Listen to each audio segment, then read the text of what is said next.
Okay, let's get it started. My name's Andrew Cockburn. I work for a company called NetScout, and we specialize in DDoS detection and mitigation solutions. So, Mike, I'm going to stand like this for the entire thing. Awesome. All right, this is going to be fun. Can I use the handheld? Yeah, much prefer it. Check 1, 2. All right, how's this? Okay, so now you have to remind me to hold it up to my mouth. But I can pace, but only this far. Okay, all good. All right, Andrew Cockburn, work for a company called NetScout. We do DDoS detection and mitigation solutions. How many people know what DDoS is? Awesome. How many people have actually experienced a DDoS attack? All right, okay, you guys are in the right place, and I'm in the right place. So what we want to talk about is we actually issue a threat report every 6 months or so. And a lot of the stuff, the stats in here are from that report. We're actually just on the cusp of issuing a new one in the next month or so, but this is all still very relevant stuff. So we're actually going to take some time. We'll walk through some of the conclusions and the information and then kind of push it into the future, see what we're expecting next, and just hopefully give you guys some useful information. So how do we actually get the information, just to kind of establish our credentials, if you like? We have solutions in a lot of places, a lot of service providers, and we're able to gather a lot of statistics. We say that we actually get data from 2/3 of the routable IP address space. Sorry, I'm English, routable IP address space. And we see half of the internet of traffic, half of the internet's traffic. What that actually means is that pretty much any DDoS attack that happens across the internet, it's going to go through a service provider. We're going to see it. So we actually have a lot of great information about what's going on out there. So what we actually do with this stuff, and this is kind of relevant for what we're going to talk about later on. I just kind of wanted to tee this up. But we take a lot of that information. We add essentially other information that we grab from various places. We've got our attack data set. We're actually grabbing information from third parties. We have honeypots. We have all sorts of stuff out there.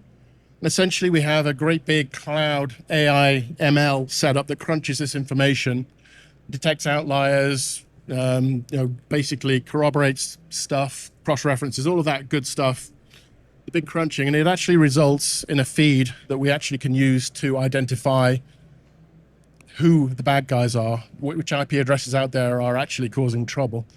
So we actually engineer this into a product, and it's a huge part of how we stay ahead of the attackers and how we respond to attacks. And that's something that we're going to talk about a little bit more later. But again, this is what we do with the information that we gather from our customers. We crunch it, we do all the pre-processing so that we're actually prepared ahead of the attack, knowing who the bad guys are. All right, so let's kind of dive into some statistics.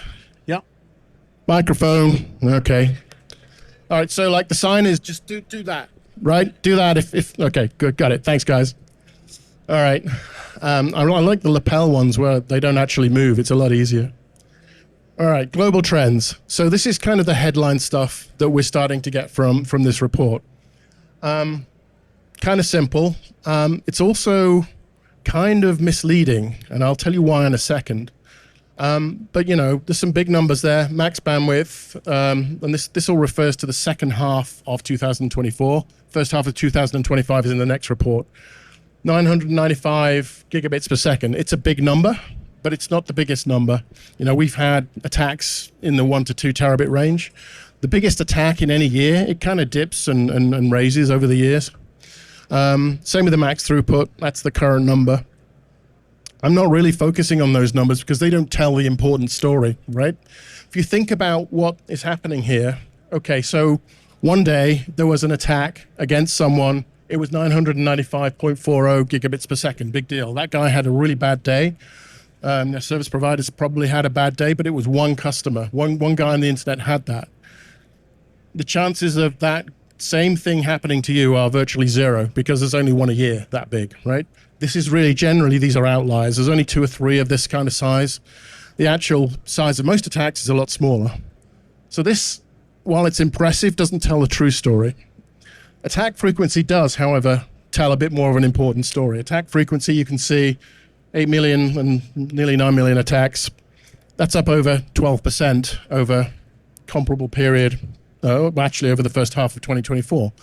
That is significant because this is really what we're dealing with. It's what's causing us all of the trouble.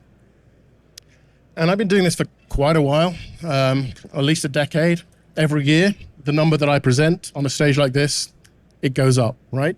This is the number that we are tracking, and this is what's causing all of the trouble. This is why we are still talking about DDoS defenses and how we're going to evolve them in the future. Now, this is actually more interesting. This actually gives us much more of a feel of the true state, right? So we're breaking down bandwidth by percentage, less than 10 megabits, 10 to 100, 100, so on. And also duration, okay, of the attacks, less than 5 minutes, 5 to 15, etc. Now, if you take a closer look at that, what you see, when you're talking about bandwidth by percentage, the top three account for about 75% of attacks. So that means that 75% of attacks are between, I suppose, 0 and 1 gigabit per second, right? That seems very small. Why do we even care about that? Same with the duration. You know, you do the math, it adds up to roughly 70%. 70% of attacks are between 0 and 15 minutes. These are important trends. Why are they important? It shows two things. The first thing is it shows that the attackers are being selective and careful about what they're doing, because when you're talking about DDoS, essentially enough is enough. If the enterprise you're attacking has a 1 gigabit pipe, then a 1.1 gigabit DDoS attack is enough to clog that pipe and completely take them off the air. So the vast majority of these attacks are small because they don't need to be any bigger. If you have the capacity to do a 950 gigabit per second attack, you're not going to waste it against some guy who's got a 1 gig pipe. It's just not good use of your resources. Because in many cases, these resources are monetized. It's far better to use your 950 gigabits capacity and sell it to 100 different people at the same time. It's a money thing. And that's one of the biggest reasons for actually doing DDoS attacks. It's monetization. Criminals are selling, either doing extortion or selling DDoS for hire. So that really kind of explains why most of the attacks are a lot smaller. They just do enough. So sure, if the customer has a 10 gig pipe, they're going to have to do a 11 gig attack. But as you can see, most attacks are small for that reason. The duration by percentage, that is a story about testing and optimizing attacks versus responses. Okay, it can take time to respond to a DDoS attack. Okay, if you have a system that's able to detect it, or you have a third party that's doing detection for you, by the time that DDoS attack has started, you figured out, oh, we're under attack, maybe called someone, have them divert traffic to a scrubber, all of that good stuff can take time, right? In the old days, you could expect an attack to last for hours or days, and as long as you've got some kind of a response in place in the first hour, you called it good and you moved on. What the attackers are doing now is they're pinging up these really fast attacks, 5 minutes, 10 minutes, 15 minutes. They are hoping that that is within the window for response. They get 10 or 15 minutes of great activity, that, you know, websites are down, the attack is being successful before the defenders can marshal their response, and then they go away, and the defender goes, oh, well, that was a close one, but we're back up now, all good. Then an hour later, the attacker comes back with another 5-minute attack, and then an hour later, or 2 hours later, or 3 hours later. It makes it extremely difficult to actually respond to these attacks in a dynamic and meaningful way. So again, this is an optimization, right? Optimization of attack capacity, optimization of timing to actually have the most effect of these attacks. Global attack stacks. So if we actually look at the top DDoS vectors, this is an interesting story that I like telling. This has changed very significantly in the last 2 or 3 years. If I actually showed you the equivalent graph for, I don't know, probably 3 to 4 years ago, we would see that the top 4 or 5 vectors would all be various flavors of amplification attacks. DNS amplification, SNMP, NTP, all of the usual suspects. This has actually changed significantly over the last probably 3 years, and now what we're seeing are state exhaustion attacks, or if you want to call them direct path flag attacks. And the reason behind this is very interesting, because hopefully you're all aware, thank you, that to actually pull off a DNS amplification attack, you need open resolvers, or NTP, you need open time sync servers. There used to be tons of these at large on the internet. But a couple of things have happened. First of all, these are actually operationally very easy attacks to mitigate. If you can mitigate, if you can ingest them, you can mitigate them. Service providers have got very good at mitigating them. And secondly, they rely on spoofing, and a lot of the more responsible operators have actually put anti-spoofing measures in place, which have really taken the steam out of the reflection amplification attacks. And of course, the attackers realized this, they figured it out. So what did they do? They kind of switched strategy. And what we've seen is a move from leveraging open resolvers, open servers, open application servers across the internet to more bot-focused attacks. And in particular, what the attackers are doing is they are compromising large servers with lots of horsepower and great connectivity to the internet. And they're basically now using those for attacks. And because of that, it's actually a lot easier to do a flag attack than it is to abuse an open resolver. So they're actually just doing unspoofed, straight flag attacks. And that really kind of explains the morphing that we've seen. So you can see the top 4 out of 5, TCP ACK, TCP SYN, ICMP is a little bit of an outlier, but kind of similar, TCP RST, they're all flag attacks, and that's the new normal. The only reason that DNS amplification is still up there is because of all of the reflection amplification attacks. If you attack a DNS server with a DNS amplification attack, it's actually really hard to mitigate. So that they kept that one because it was still working well. Now that really is the kind of the dynamic that we're seeing here. And actually, if you actually plot the volumetric attacks, which are the reflection amplification attacks, against the direct path attacks, you can see that the direct path attacks really kind of peaking.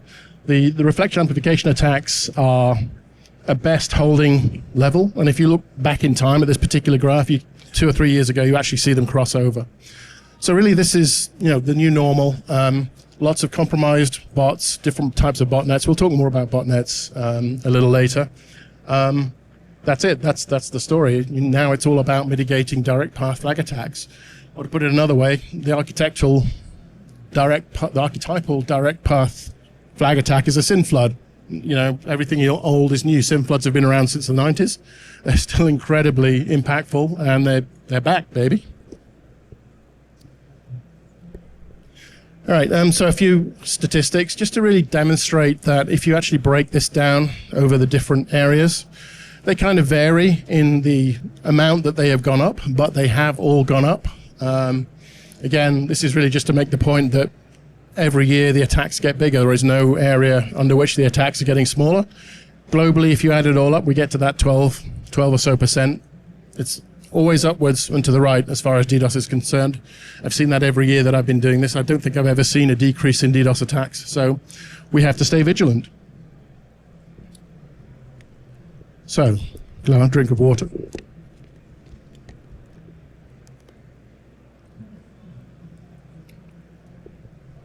So let's just dig a little bit more into what's going on here and who's doing it.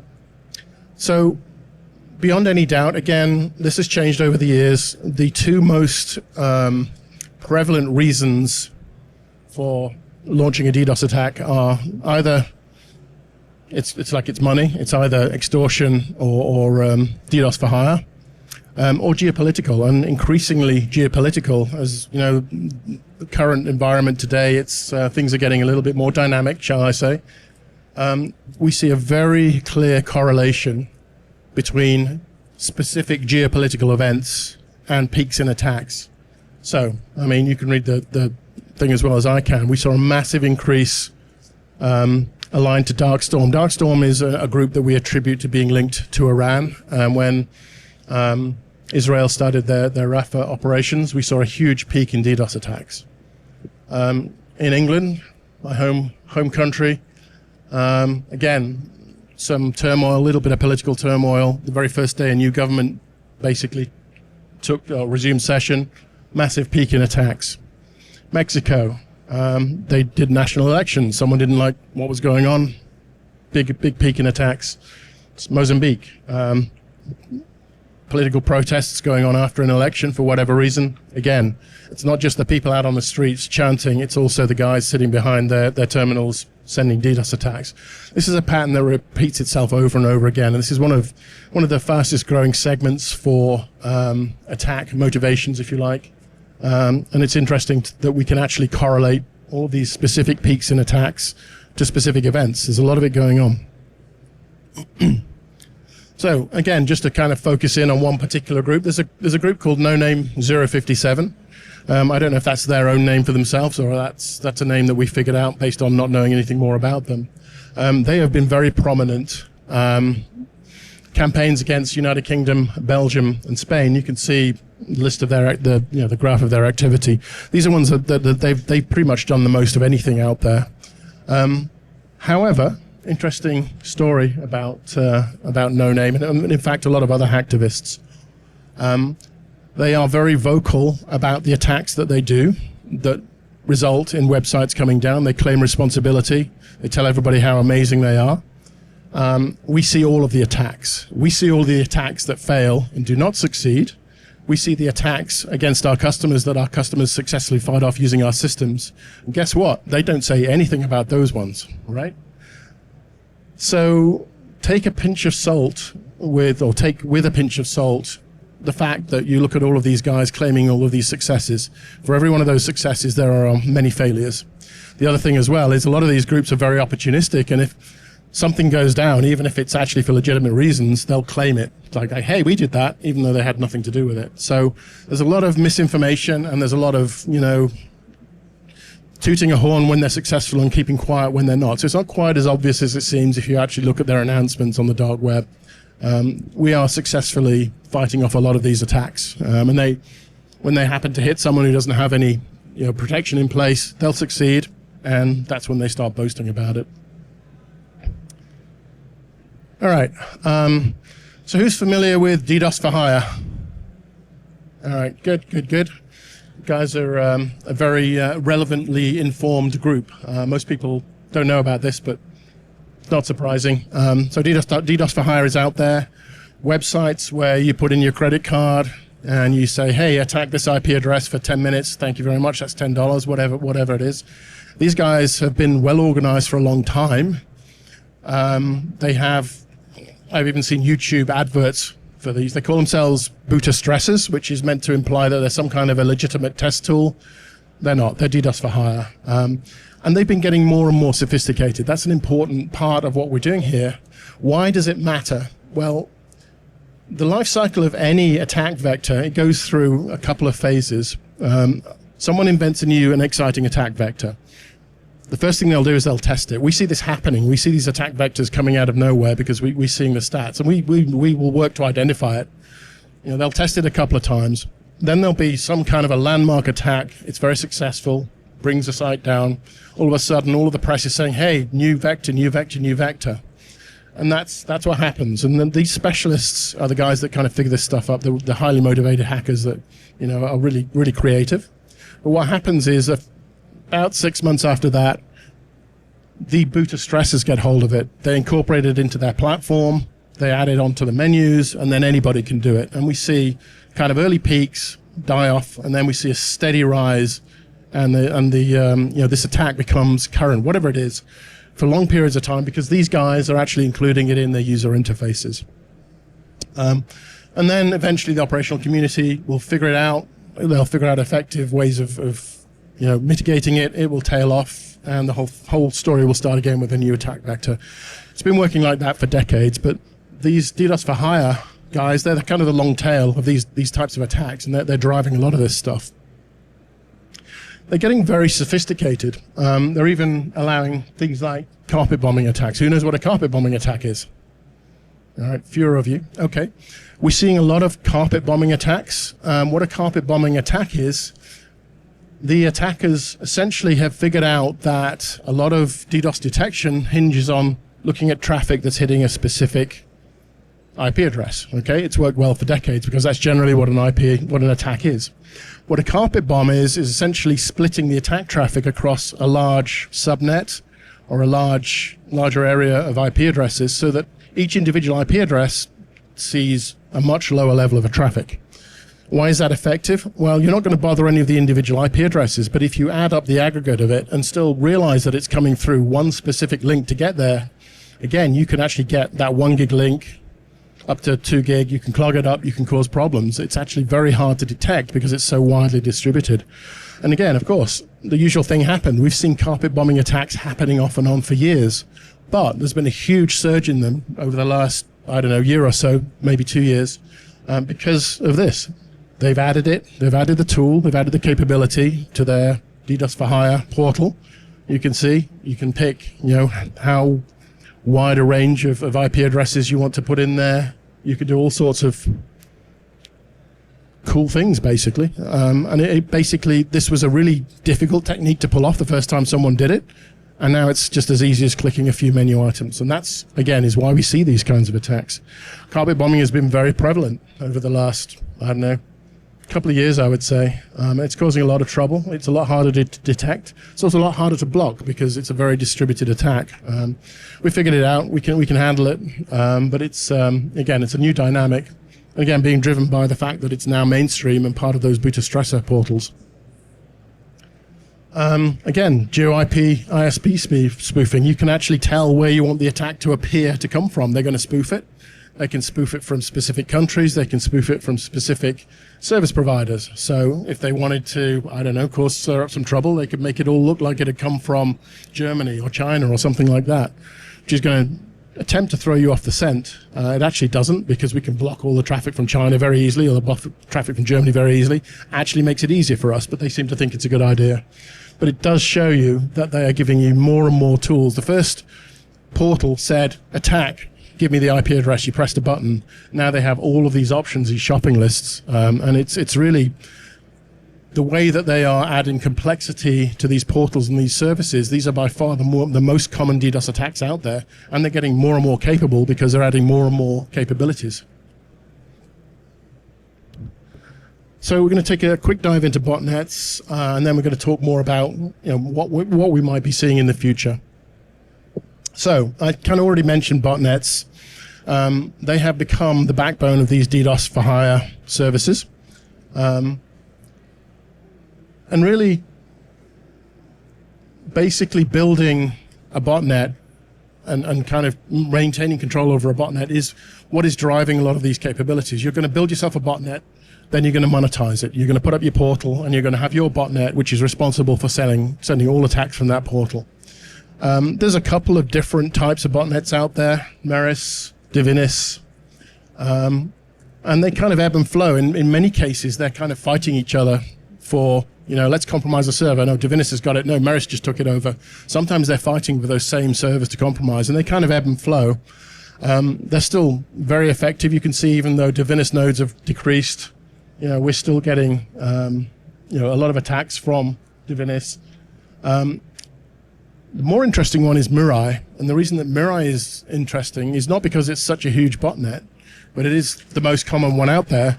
It's because at some point in time, the people who wrote the first Mirai botnet released the source code. Everybody grabbed it. Everybody's built their botnet around Miris. They've added bits, they've changed it. And the really interesting thing about Mirai is it was the first botnet that actually used its botnet modes to go out and compromise other nodes. Every Mirai node, as soon as it's been compromised, then starts scanning in its local area, looking for other nodes that it can compromise. It uses very simple things like well-known passwords, insecure logons, that kind of stuff. But it is now so prevalent that if you turn up a device, a camera, IoT devices, whatever, that is vulnerable, it won't even go 5 minutes before it gets infected, right? If you power cycle it to clear the infection, it'll get reinfected again in 5 minutes. So Mirai has been extremely popular, extremely prevalent because of those reasons. And it's always seems to be growing and having resurgences. It just hasn't gone away. It was the first, and it's still around. So, of course, law enforcement is doing what they can to go after these botnets, try and figure out who the bad guys are, run operations. The recent one was Operation Power Off, and it was actually immensely successful, at least in terms of the amount of botnetage it took down. And you can see there was a huge plunge in the botnet population around the time that they actually, ran this operation. However, equally, you can see very quickly everything recovered. It took it a month or two, but a lot of these operators, they have spare botnets, or they have spare hosts that they're not using. They recover very quickly. They can jump to a different node. They can start again. So unfortunately, even though we have some very active and very smart law enforcement going after these guys, it's kind of treading water. It's not making a huge impact because these guys are very versatile. They're very agile. They'll jump up again quickly. Now, of course, we have to keep trying.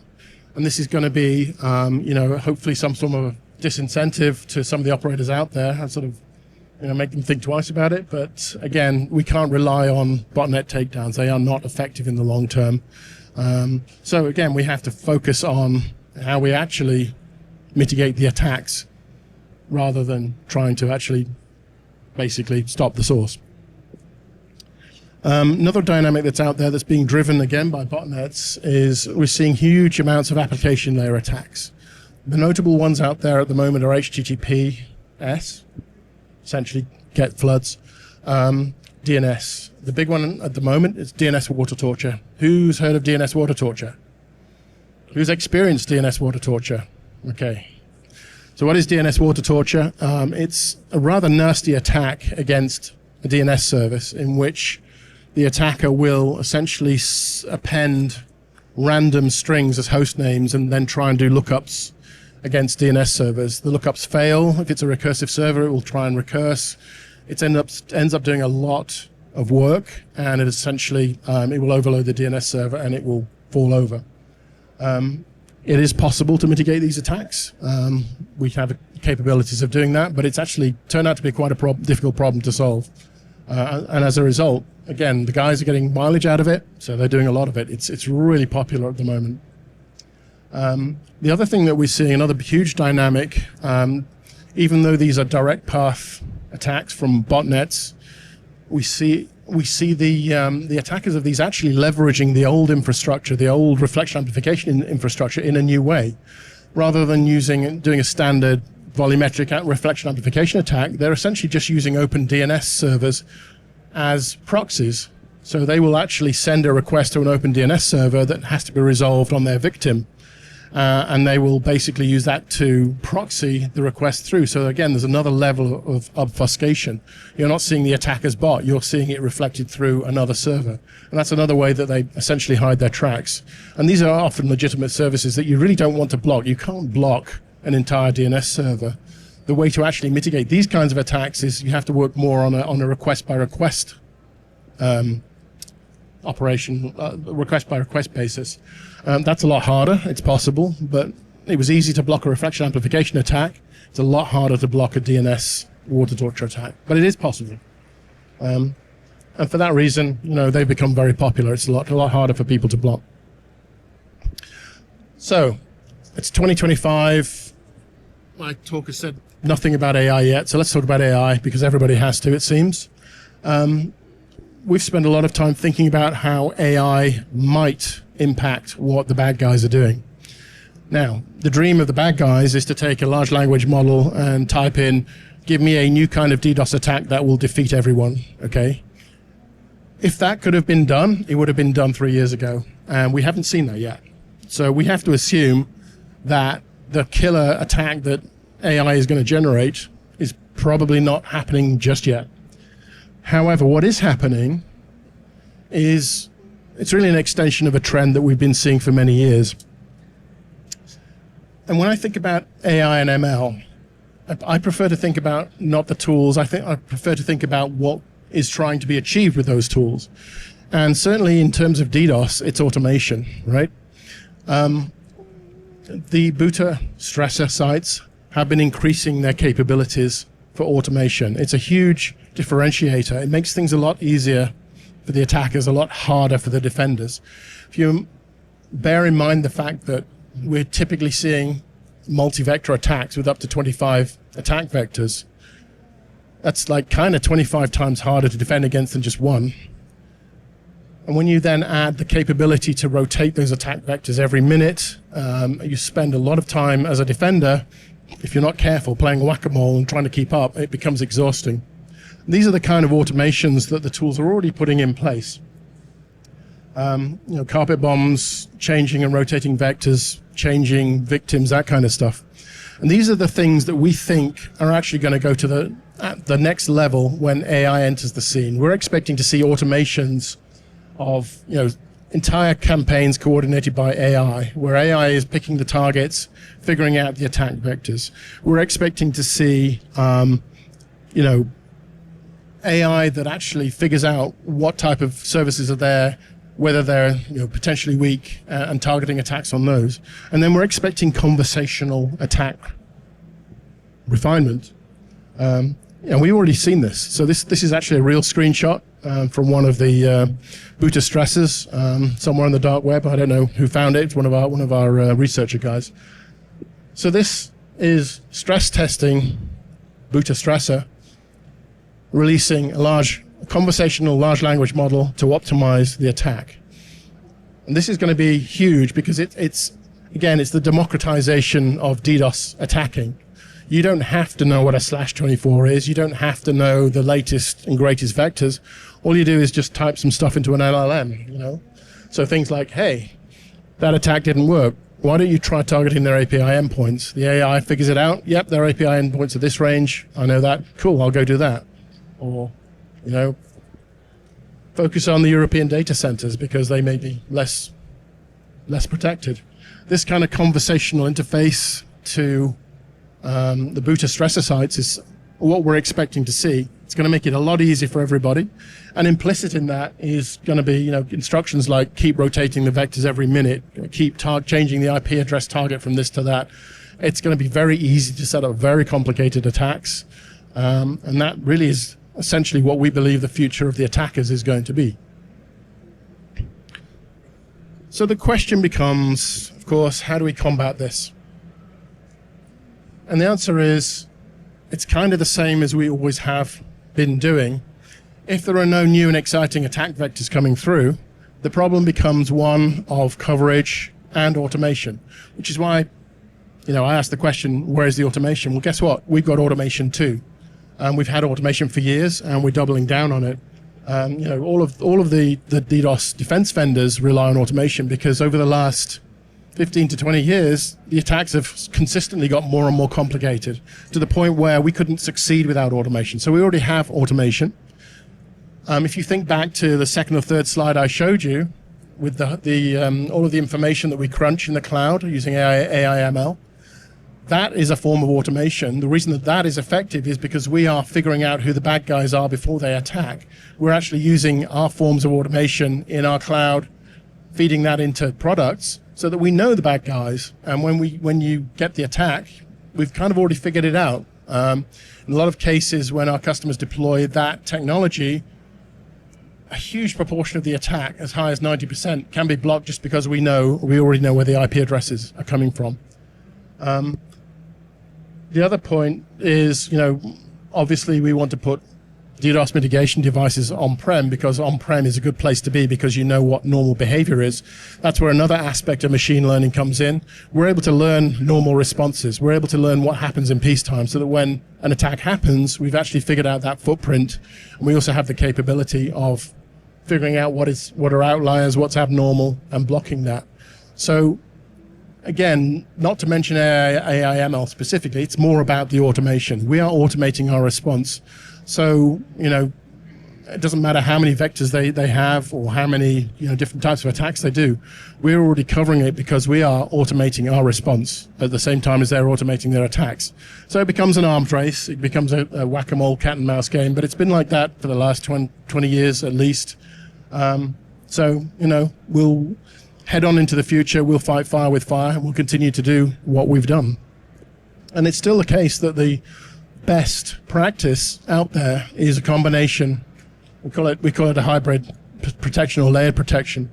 It's something that we've been doing for a while. A lot of attack types are best mitigated as close to the source as possible, where you have local knowledge and you understand what the normal operation is. Volumetric attacks that are going to clog up links can't be mitigated locally, which is when you bring in the volumetric scrubbing in a cloud, somewhere higher up in the network hierarchy, whether that's part of a service provider providing a service or a service provider agnostic third-party cloud. You handle the volumetric components in the cloud, and you handle the online components, the on-prem components with an on-prem device that is sitting there learning, doing AI, ML, figuring out what's normal. And you put the two together, and you end up with a robust system that is actually capable of handling pretty much any attack out there. And of course, number 3, continuously armed with AI-driven global threat intelligence. That's the stuff that we had at the beginning. When you put all of that together, we are holding our own against the attackers. Even so, it can be very overwhelming. It's pointing up to me. Oh, microphone. It's that. You got to do that. You got to do that. All right, sorry. It's a bad habit.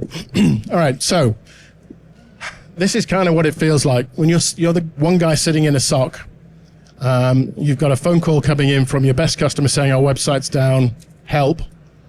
It's one guy sitting in front of a screen trying to figure out. It feels exactly like that, right? The hordes are approaching.